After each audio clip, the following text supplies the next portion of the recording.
can sing the words if you know them. Lift every voice and sing till earth and heaven ring with the harmonies of liberty. Let our rejoicing rise high as the listening skies. Let it resound loud as the rolling sea.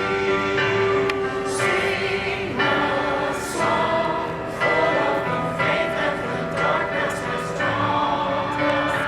Sing a song full of the hope that the present has brought us.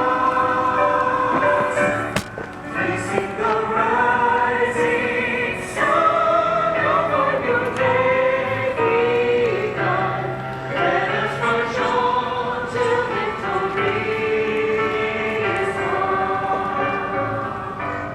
Slowly the road we trod, thither the chains we run, filled in the days when hope unmoored and died, dead with the steady breath and never weary feet, come to the place for which our parents sighed. We have come over the way that with Jesus been watered. We have come treading the path through the blood of the Stallion. Now from the gloomy past till now we stand at last, where the white gleam of our bright star is fast. God of our weary years, all of our silent tears, thou who hast taught us the song of the name, thou who hast by thy mind led us into the light, lead us forever in the path we pray. Lest our feet stray from the places of God when we met thee, lest our hearts drunk with the wine of the world we forget thee. Shadowed beneath thy hand, may we forever stand, true to our God, true to our native land.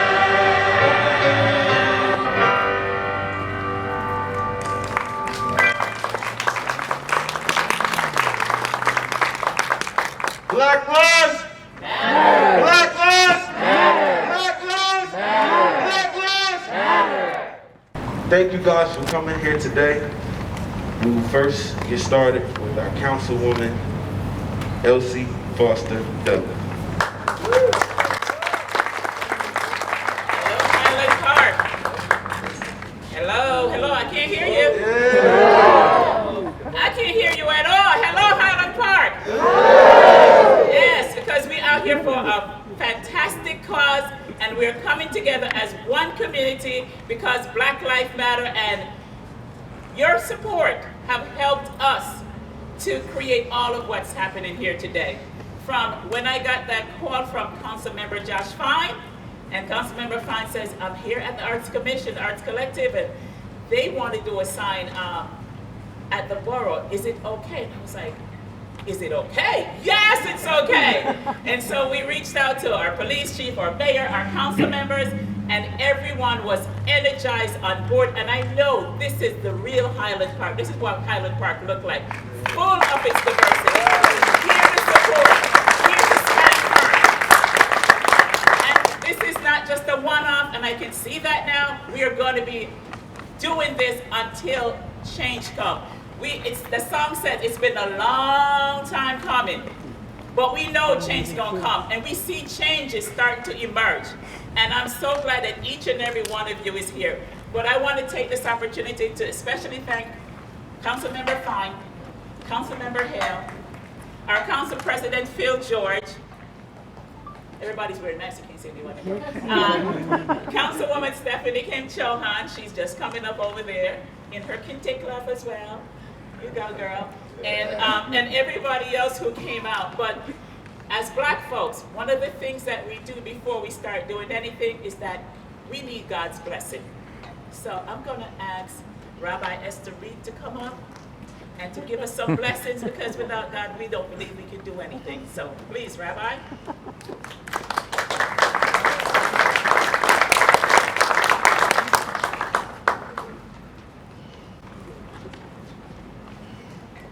Okay, well, that's a surprise.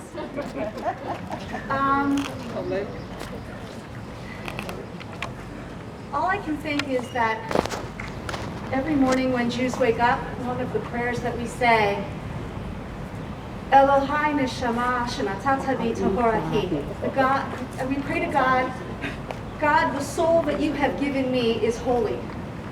And we're here because every individual life is holy, every person is holy, every soul is holy. And we recognize the holiness in every human being.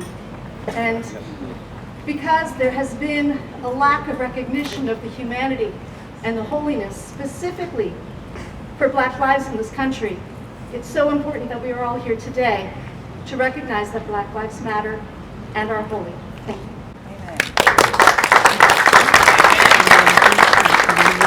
Now at this time I'm going to turn the microphone over to our mayor, Mayor Gabriel Mittler, but I also want to acknowledge Senator Dykeman, Congressman Colon, Beatrice Moskowitz from the Democratic, Middlesex Vice Chair from the Middlesex Democratic Organization.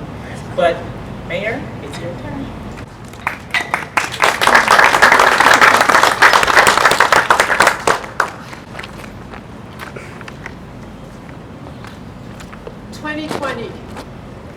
What a year this has been, and it's only half over. In January, when a spate of anti-Semitism hit New Jersey and other parts of America, Highland Park came together as a community to express our condemnation of anti-Semitism at a vigil for unity in our high school with the Sisterhood of Salam Shalom. Flash forward 6 months to June. 6 months later, today in June, the senseless killing of George Floyd reminded our nation that we stand together as one community to say, enough! Black lives matter too!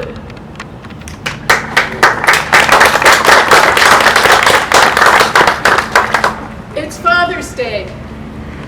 How many fathers do we have here with us today?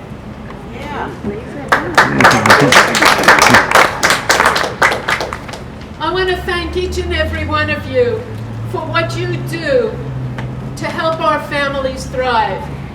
And I want to thank you for using your day today, Father's Day, as a teachable moment for your children.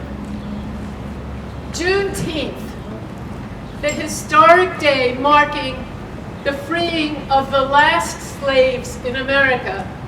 And these letters, painted in front of our buildings, painted and conceived by volunteers who came together from our Arts Commission, the Arts Collective, Human Relations Commission, white chalked by Council President Phil George, and supported by our DPW and HPPD, shall serve as a constant reminder of the daily struggle for equity that is still going on for the members of our Black community who face it every single day, 135 years after the last slave in America was freed.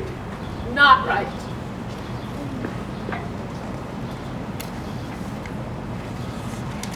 we must keep in mind that bigotry rarely stops with just one group. An attack on any one minority or member of that race, religion, ethnicity, or nationality is really an attack on us all. Toxic attitudes and behaviors that target African Americans one day will reach out to Jews, Latinos, Muslims, gays, and others sooner than you think. And this is why we absolutely must work together.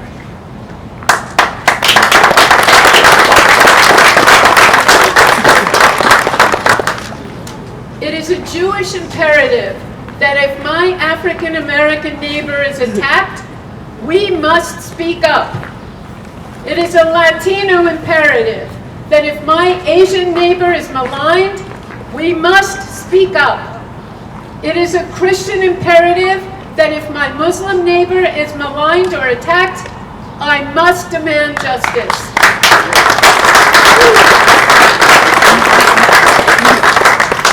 We cannot afford to only feel and speak about all of the pain that we personally feel. We must come together and become fluent in fighting for the safety and fairness for all Americans. We are most definitely our brother's keepers.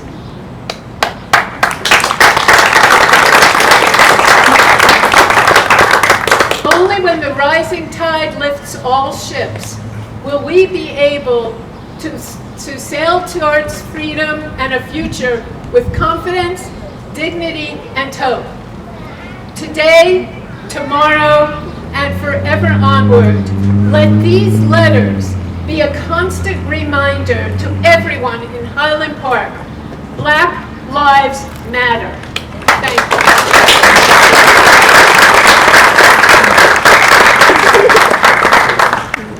Thank you, Mayor. And I want to especially acknowledge, I don't see him now, I saw him earlier, our police chief. I know Chief is here. And thank you for coming out on Father's Day. I know today's your day off, but I know how much you support what we do and how much you support the community. I just want to say special thank you to you and all the officers. Thank you so much. At this time, I'm going to turn it over to Ashton, and he's going to start calling out some folks. We will now have a few words from our head basketball coach at Highland Park High School. We need to support this brother as well when the season is in. Mr. Coach Kambui Little.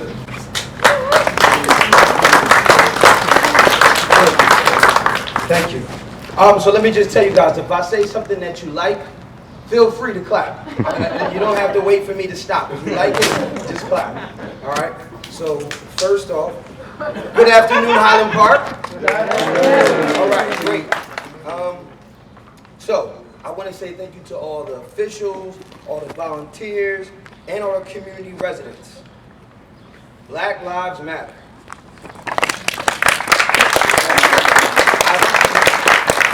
I think it's one thing to say, it's one thing to see, and then it's one thing to actually believe. We have Black Lives Matter right in front of the fire department, the police department, and an elementary school, all on the same street. All in the same street. And that means a lot. To understand when you're going to school, you can see that. When your friends are walking down the street, they can believe that. When people are jogging through town, you can see that.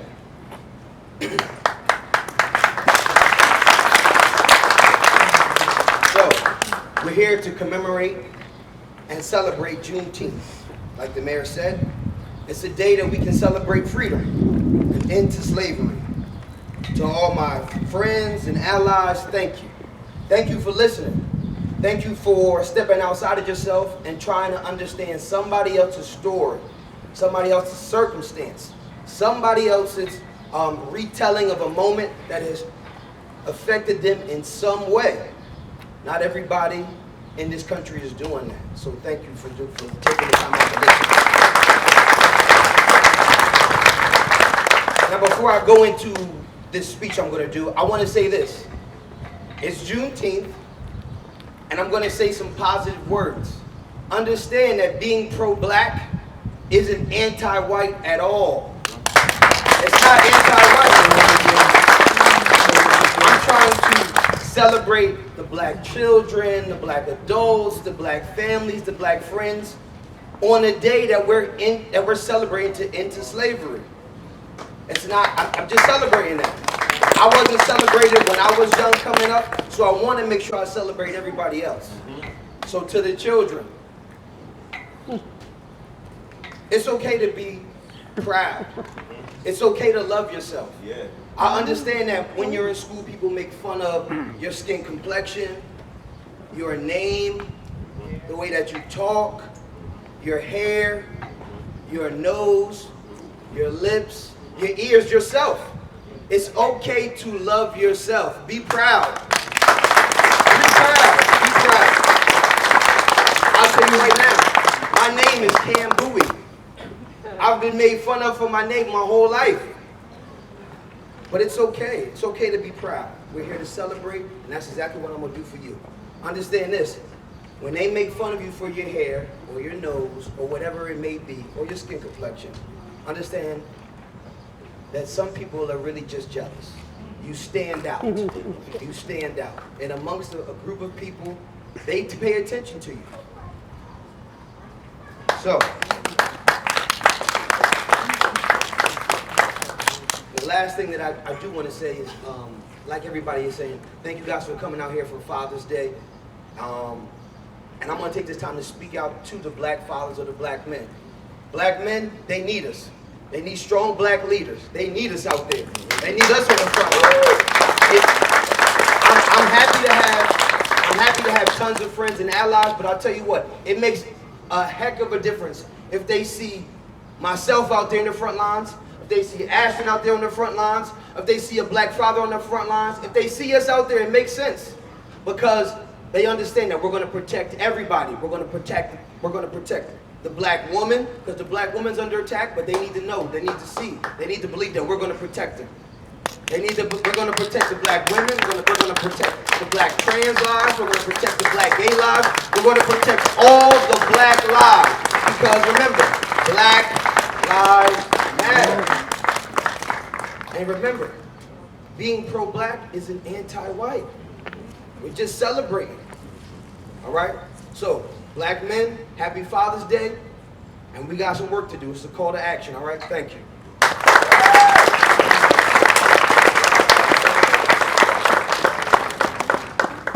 How was Coach Cam? Before we move forward, Coach Cam brought a good point. As it is Father's Day, brothers like George Floyd won't get a chance to have another Father's Day. Sean Bell, he won't ever get to have a Father's Day again. Tamir Rice will never get to be a father. And so many countless lives that have been taken. So I think on the count of three, let's send up a happy Father's Day to all the fathers that were lost. On the count of three. 1, 2, 3. Happy Father's Day! They can't hear you. That was terrible. On the count of three, I need everybody who believes that Black Lives Matter to say happy birthday. I said happy birthday. Happy Father's Day. I'm sorry. Happy Father's Day. 1, 2, 3. Happy Father's Day! We will now have spoken word from a good brother, Brandon Dublin. Yeah,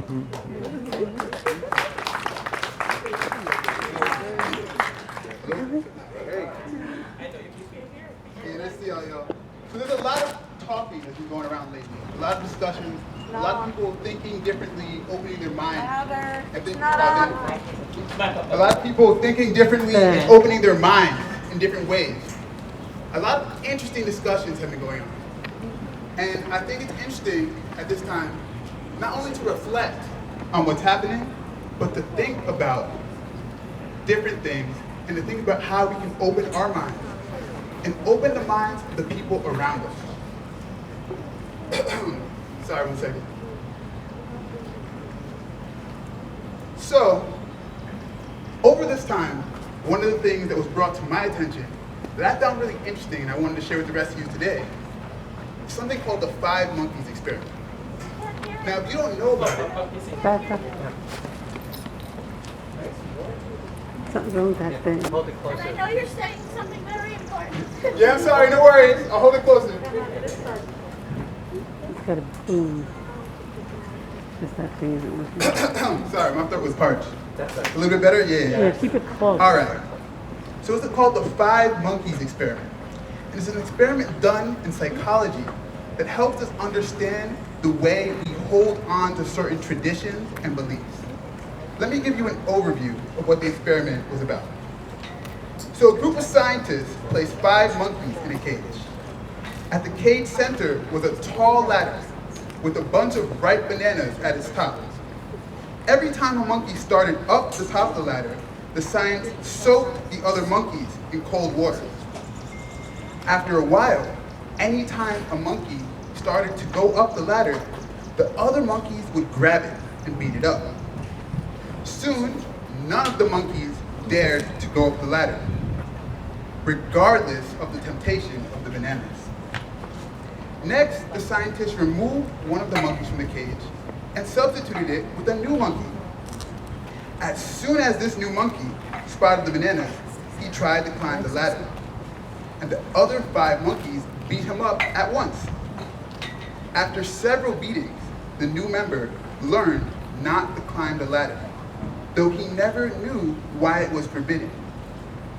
A second new monkey was substituted of the original 5, and the same result happened. And the first monkey participated in those beatings. The process was repeated with a 3rd monkey and a 4th, and eventually a 5th, with the same result. In the end, the cage held a group of 5 monkeys who had never been soaked with the cold water, but who would beat up any monkey who attempted to climb the ladder. Now, the point of this experiment is it shows how we hold on to traditions and even racism and microaggression without knowing it. The monkeys were racist. The monkeys, essentially, that were beating up the monkey who tried to climb were just like the racists. Now, some racists don't know that they are racist. They don't know why they are racist. But they have to unlearn it. And the way to unlearn it is to be taught by your fellow peers and the people around you. It's really hard to unlearn racism, especially when some people don't even know the thing they're doing is racist. There's a word called microaggressions, which means little things that people do that are racist, things you might not even notice. It's important to educate yourselves in both ways, and make sure you educate your peers. Stand up and speak up when you see something that's not right. Because who knows, maybe the person you're speaking to doesn't know they're wrong. It's a time when we all need to stand together in solidarity. So one more time, Black Lives Matter.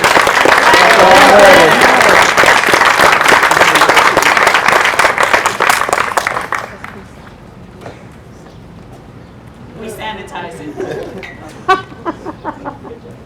They're cleaning the microphone. We will now have words from Highland Park's own Christina Williams, a behavioral neuroscience student. Give her applause. Hey guys. Hi. For those of you who don't know me, I graduated from Highland Park High School 2 years ago. And now I study brains all the time. And I'm the only person who looks like me in the lab ever.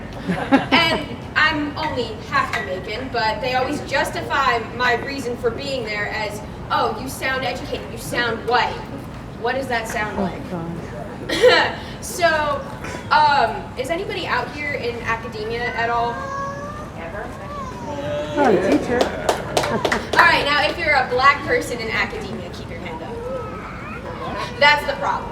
See, in academia, the people who hold the highest degrees in science and engineering, 67.6% of those people are white, and 6.4% of those people are black. And also, when I was in school, even in Highland Park High School, I never learned of any black innovators, of any black researchers, except for George Washington Carver, the guy who invented peanut butter. And it's really discouraging for kids who are so impressionable to never see anybody that looks like them in the field they want to go into. They feel like they don't belong there. And that's a problem, because these great minds need to be nourished, and they have important things to give you. Like, I never learned of Dr. Charles R. Drew, the guy who invented blood plasma. And when he went to the hospital and needed blood plasma, his own invention, they didn't give it to him. Exactly. Because they refused to give him his own invention. And, like,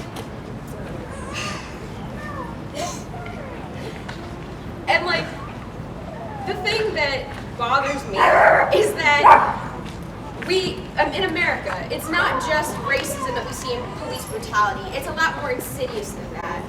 It's in the medical field too. Even with COVID right now, we have black people make up the majority of essential workers, and yet the people who are out on the front lines helping you are also the people who are dying at a much higher rate than any other group. That's not right.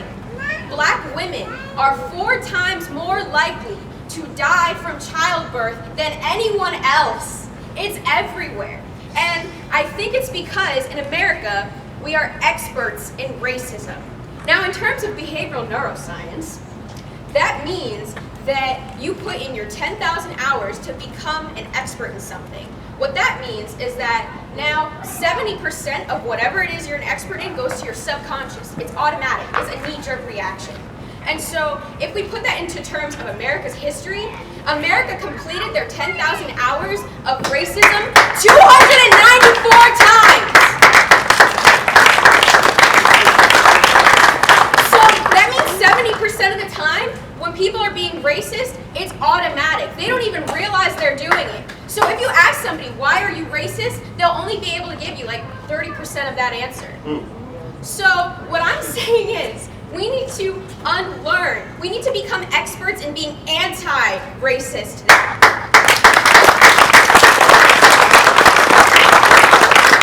And for everybody who is a person of color who feels as though they don't belong in whatever field they want to go into, don't think that. Do whatever it is that your heart desires, man, because you are going to be an inspiration for somebody else, and they will look up to you. You will be the person to guide other people to greatness. Thank you.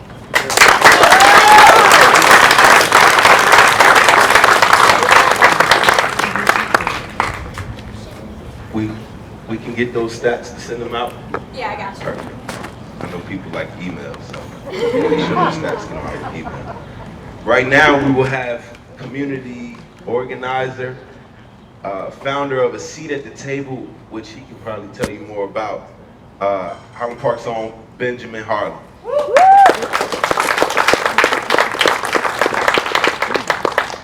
First things first, I want to say Happy Father's Day to all the fathers out there. I'm more than humbled to have you guys be able to... I'm humbled to be able to have you guys here, taking time out of your day to talk about all the stuff that is happening in the black community right now. I don't want to take up too much time, but I'm going to honestly keep it as real as possible with you guys, because that's what I feel is necessary in moments like these. I believe if we are truly a community that wants to make a change, it's going to take everyone here and now to make those dreams a reality. Not just for here, but everywhere around the world. I have a quote that I felt like would pertain to us the best, and it comes from Barack Obama. It says, change will not come if we wait for some other person, or if we wait for some other time. We are the ones that we've been waiting for. We are the change that we seek. At a young age, I realized that America loved to throw around the quote, those who cannot remember the past are condemned to repeat it. As I got older, I realized the irony behind how often I heard it. It became a slap in the face to see so many nightmares that have been reincarnated since the first time that it was said, which was 1905. And it's a double slap in the face to see what America really is. And then it's a triple slap just to be black, honestly. It's not just hard to be black in the South or on the other side of the globe. It's hard everywhere. It was hard here in HP. With that being said, doesn't mean necessarily that I often experience racism in the streets of Highland Park, but that doesn't mean I haven't endured blatant racism in other parts of Highland Park. I was blessed to meet a couple of students who cared as much as I did, who saw something was odd as much as I did. And it's easy to grow up and not know the power that you have with your voice. What's hard is trying to get yourself to stop once you found out that potential. In result of realizing a bigger picture, we started a group called A Seat at the Table, giving a platform to all the youth, any color or any gender, any race or any age, to come and speak about all the sensitive topics that are constantly been overlooked. The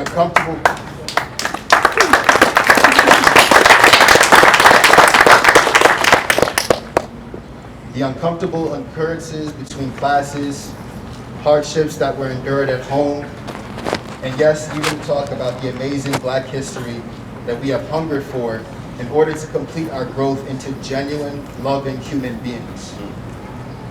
Yes, this group still runs in the high school, but I believe with your help, this should be implemented in all the schools of Highland Park.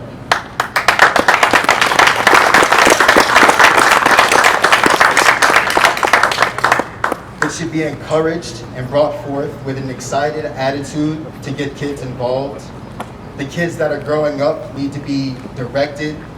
It is our responsibility to make sure they go the way that they need to. I implore you to listen to your kids and to talk to them about what's going on in school. A kid will never use their voice until they know they're being heard. They say that the first step in effective problem solving is to identify the problem to solve. We need to identify and execute. Our schooling is our first step.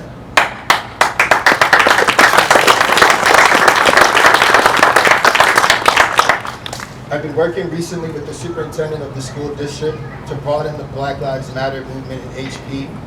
I intend to keep doing so despite all my siblings already graduating, simply just because it's bigger than me, it's bigger than all of us. It's bigger than all of the leaders, all the people who call themselves the leaders of this next generation. I'll leave with a quote by Angela Davis, and it says, if you take democracy seriously, then you have to take education seriously as well.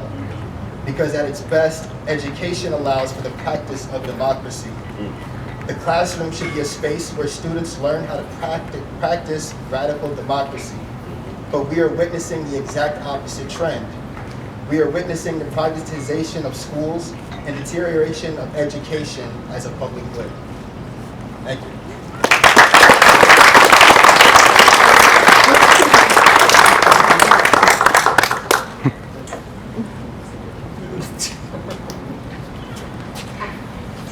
We will now have Congressman Pallone. Give him a hand. Thank you so much. All the speeches have been thought-provoking and made me think about a lot of things today. And I wanted to thank the mayor. You know, with all the people standing on the Black Lives Matter, I hadn't actually noticed the sign, but it's great. It's great that it's out there. It really says a lot about today and about Highland Park. But I was thinking of two things when I listened to the speakers. One is, a couple of days after the murder of George Floyd, the Democratic members of Congress got together, not in person, but on a virtual call. And two things that were brought out in the conversations at that time, it's a couple of weeks ago now, that I was thinking about listening to our speakers. One is it was a white woman who was, I guess, a psychologist or a psychiatrist, and she kept stressing over and over again that we shouldn't When we talk about police brutality, we shouldn't say, you know, some police exercise undue force, or when we talk about racism, we shouldn't say, well, some people are racist, because that's not the point. The point is that this is a collective racial injustice issue that we have to resolve collectively. And so we don't say it's only some, because it is a collective responsibility. And she was particularly speaking to the white members of Congress and saying, look, you may not think you're racist, but the reality is you benefit from racism. So, for example, if a black person doesn't get a job and a white person does, well, you benefited from it, just as an example. And so you have to look at it as a collective responsibility. And I think that that's one of the things that has come out of not only the Juneteenth commemorations, but also the protests in the aftermath of George Floyd's murder. The other thing that came up on the conversation, and the previous speaker was talking about democracy, or democracy in America, and one of the people who spoke, I think it was Jim Clyburn, who's our whip, who's an African American, and he always likes to quote Tocqueville, Democracy in America. It's like, I guess, you know, the scholar of our democracy. And he quoted Tocqueville on this occasion and said that Tocqueville said that America wasn't special because it was less racist or because it didn't have a history of genocide. America has all terrible things in its history: genocide against Native Americans, slavery against African Americans, and the list goes on. He thought the one thing that was good about America, well, not the only thing, but the one that he commented on, was the fact that America had the ability to correct its mistakes and correct its faults through its democracy. And so, as a result of that caucus meeting, we came up with the Congressional Black Caucus, the black members of Congress, with a bill called the Justice and Policing Act, which we're going to vote on next week. We're going back to Washington to vote on next week. And no one is suggesting that this is the end all, or that it's you know, it's the most significant thing we could do, but it is at least a first step in an effort to address you know, targeting by the police of black people, targeting, profiling, training, the need to train the police, and also excessive use of force against black Americans. And so I keep saying that you know, a lot comes out of these protests, a lot comes out of these commemorations. I don't know, we'll see. But I do think it is important that we see change and that our democracy exercises its ability to make change, so that we're not just talking about what happens, and talking about George Floyd's murder, and talking about police brutality, but actually doing something that will make a difference, even if it's only a first step. That's why I wanted to mention that.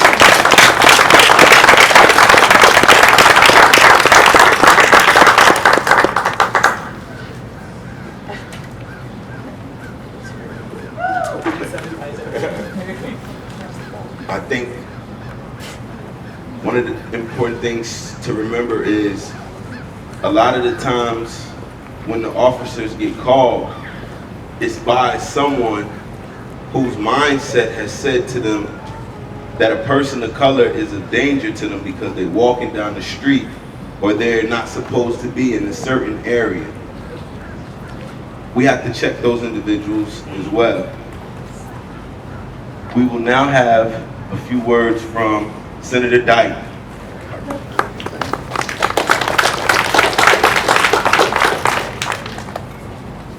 You have to be taught to hate and fear. You have to be taught from year to year. You have to be carefully taught. Kids are not born racist. Kids are not born with prejudice. I'm talking here, and again, I compliment all of my African American friends here today who are saying what they should do. Here's what we should do. Every one of us today, today's Father's Day, I have kids and grandkids. Let's all make a pledge. You're going to sit down with your kids and your grandkids today, and you're going to say why we believe Black Lives Matter. Yes. This is not the burden of the African American community. They're doing things right. It's the burden of the white community to make things right. And I just want to thank the mayor. I want to thank the mayor and Highland Park for always being at the forefront of doing what's right. It's an honor to be here.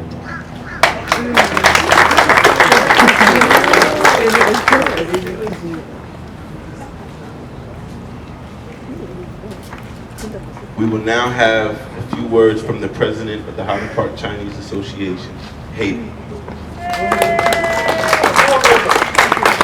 Board member, I'm sorry. We just promoted. Can you hear me? Okay, good. Thousands of years ago, in the days of the pharaohs, Moses led his people out of Egypt and freed them from the bondage of slavery. Thousands of years since, Passover has been celebrated all over the world, and right here in Highland Park. Juneteenth is also a day that commemorates the emancipation of a people from slavery. This event marks a turning point in the life of our nation and brings our country a giant step closer to its founding declaration that all men and women are created equal.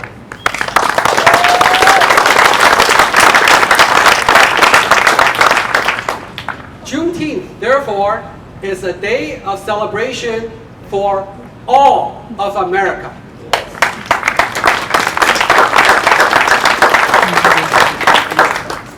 Now, I have to admit, I have not heard of this holiday until recently. It was not taught in my high school honor history class. So I had to educate myself. I learned that one of the early activities of this day was to provide voting instructions to the newly freed slaves so they could exercise their right to vote for the very first time. Nowadays, voting may seem to be a mundane and trivial activity. Let me assure you, it's not at all mundane and not at all trivial, because it's a gift that was paid for with blood, sweat, and tears by those who came before us. And even today, for billions, and I mean billions of people around the world, this ordinary thing that we take for granted, a free and fair election, is still not free and still not fair. More importantly, there are now gathering forces conspiring to interfere with our elections and undermine our democracy. So let me be blunt. If you don't vote, democracy dies.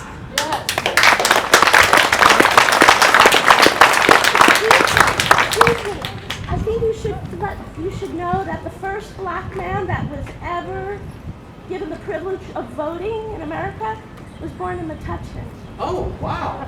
Okay. Yes, and people call for that. I can't remember his name. I wish. Thank you. And if you don't vote, evil wins. And folks, to protect our democracy and move it forward is not someone else's job. Right. Whose job is it? It's your job. Our job. It's my job. It's our job.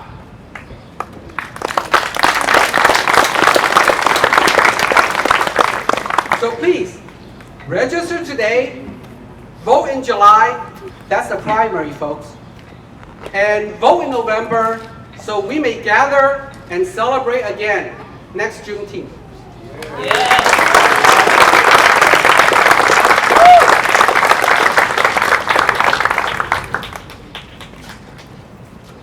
No justice. No peace. No justice. No peace. Black lives. Matter. Black lives. Matter. Black lives. Matter. Black lives. Matter. George. Floyd. George. George! George! We will now have words from D'Angelina and Tahara Belton.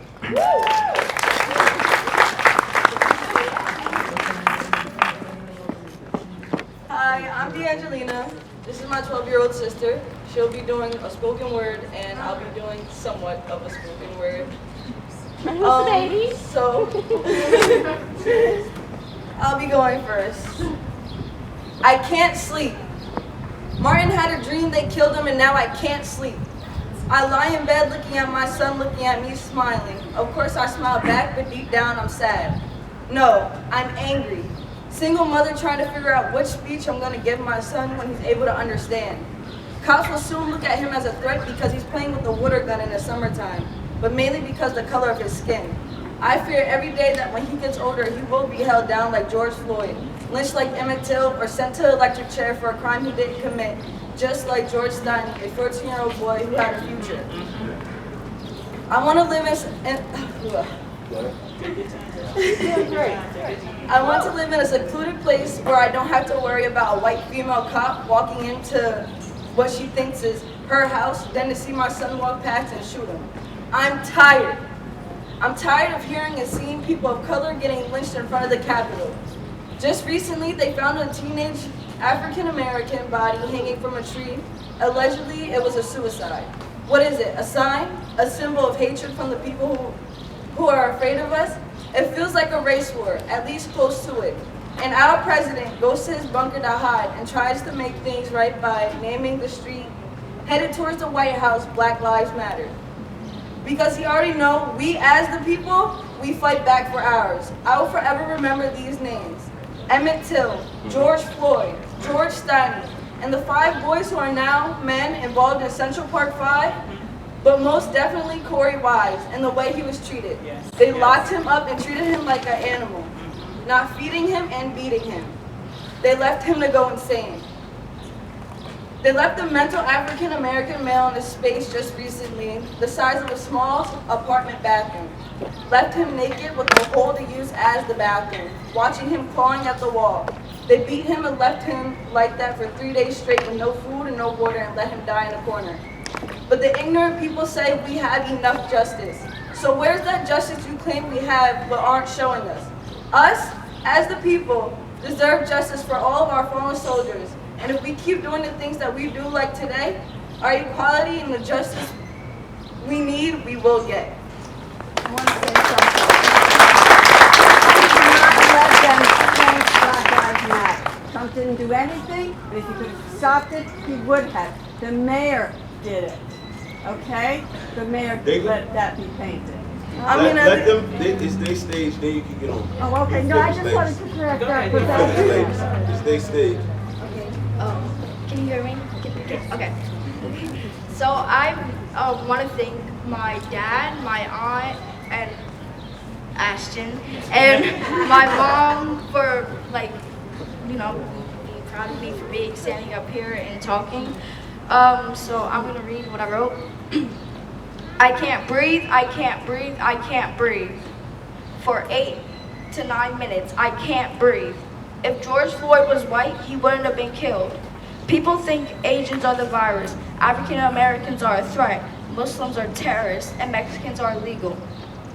The world has corrupted us to believe these things are true when they're not. I have a question. Am I next?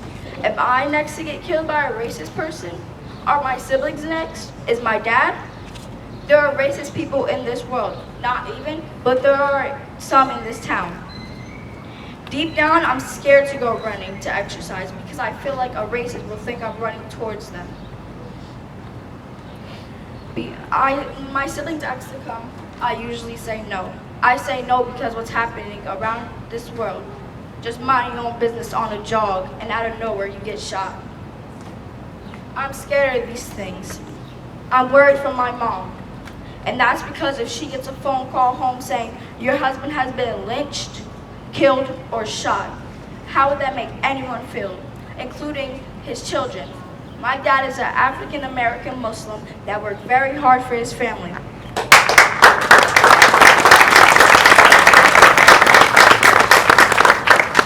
All he ever does is give us great memories.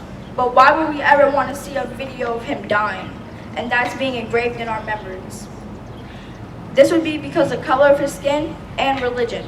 George Floyd was murdered.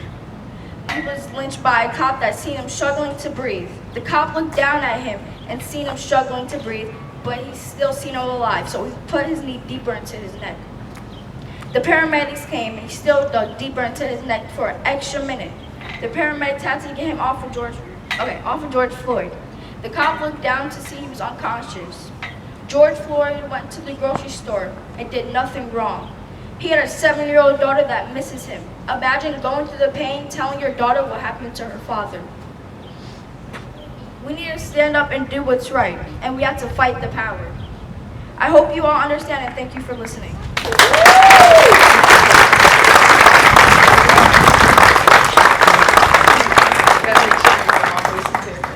I just want to say one more thing.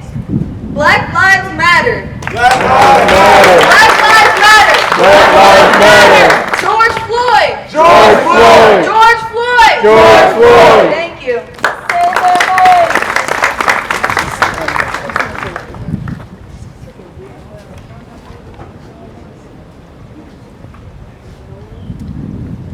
Before we close out, just want to say thank you everyone for coming here, and I ask that we all just look a little deeper within ourselves.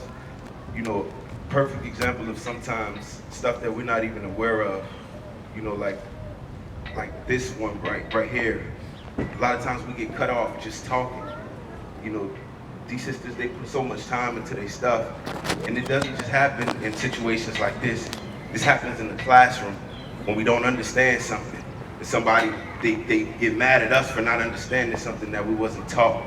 We get caught up, we get cut off anytime that we're talking. Our ideas get taken and then used for other things, for other people to get acknowledged off of. We're tired. We're tired. We're tired as a people. We're tired of carrying the load for so many different things. We have to put on a mask half the time to even engage with a whole lot of people. Some people are scared of us to just even be ourselves. It doesn't matter where we go, whether we in Highland Park, whether we're in Virginia, whether we're in Florida, we're gonna get the same treatment from a person everywhere. And that's what we want people to understand. To all my people that are not of color, sometimes we just need you to listen. We don't need a voice that we already have. We just need y'all to stand behind our voice and say, I agree with them. I'm rocking with what they're saying. What they're saying makes sense. I can't walk into a temple and tell someone how to do things, because that's not in me. But what I can say is, okay, how can I be of help? Where do you need me at? This is what we have to do. We've had people talking for us for so long, and you see the point that we at. We're sitting here trying to tell people that our lives matter, and there's still people that are saying, but. There are people literally getting lynched every single day. There's a 12-year-old boy who got gunned down when people just arrived on the scene without a question asked. Trayvon Martin, he was going to the store. How many times we walk up to the store to stop and shop? His mom dropped him off and expected to get her son back. He won't never get a chance to go to no prom. He won't get a chance to get married. He won't get a chance to go to your colleges. He won't get a chance to even graduate. And there's people still saying, but. It's time to end the buts. It's either you with it and you agree that Black Lives Matter, or just don't say it at all and you gotta step out of the way.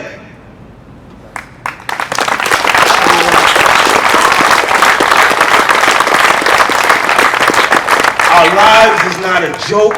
Our lives is not entertainment.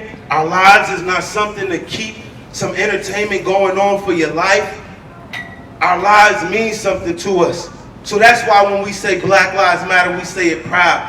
When we say Black Power, we say it proud. Huey P. Newton once said, Black power is giving back power to the people that never had the power to determine their own destiny. And if you look at history, it's time for us to start determining our destiny. Thank you.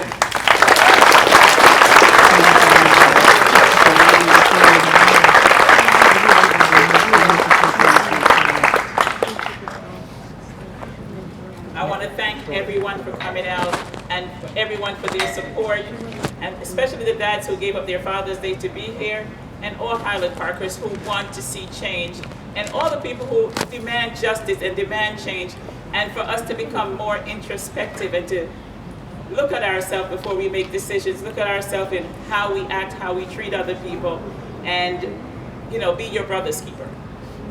And I want to thank you all for coming out, and the message today is I'm my brother's keeper, and I'm going to be my brother's keepers because Black life does matter.